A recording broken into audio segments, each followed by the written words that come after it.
Ya, dampak ADHD, ya dampaknya ini mengganggu kemampuan untuk berprestasi di sekolah. Ya, ya sering dia pukuli teman-temannya atau nggak mau belajar dan sebagainya.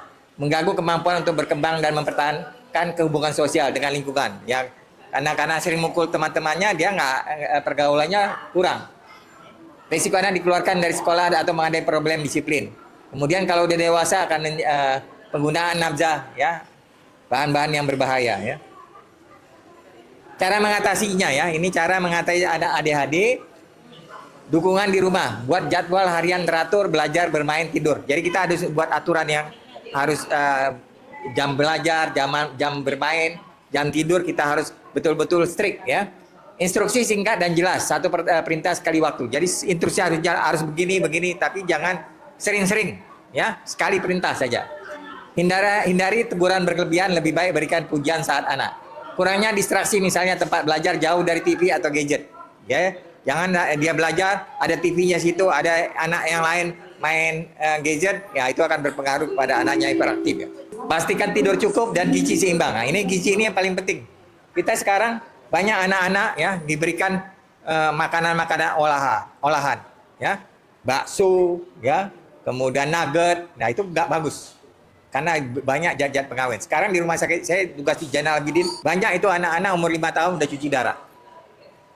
Makanannya, ada sih tanya bagaimana makanannya. Ya, makanan-makanan kemasan, minuman kemasan ini sering dia, Pak. Biasakan anak itu makan real food. Ya, ayam betul-betul ayam, bukan di nugget, kecuali nuggetnya dibuat oleh ibunya sendiri. Jangan beli sembarangan. Ini kadang-kadang di depan sekolah itu ada nugget, ada bakso, semuanya. Ya. Ini di sekolah, ya. Guru memberikan tugas pendek dan jelas, jangan terlalu banyak pekerjaan rumah dan sebagainya. Sediakan waktu istirahat singkat untuk mengurangi gelisah. Tempat duduk anak sebaiknya di depan agar mudah dipantau. Kerjasama antara guru, konselor, dan orang tua sangat penting. Ini anak, ya, untuk mencegah anak ADHD, ya. Kemudian pendekatan psikologis, ya, terapi tambahan, pengobatan, ya. Tips untuk orang tua, sabar dan konsisten, jangan mudah menyerah. Jangan membandingkan anak dengan saudara teman sebaya. Kita jangan banding-bandingkan dengan kakaknya atau abangnya. Anak tidur cukup, kurang tidur bisa memperparah dan gejala. Batasi konsumsi gula berlebih dan makanan olahan. Ini yang saya pakai, ya.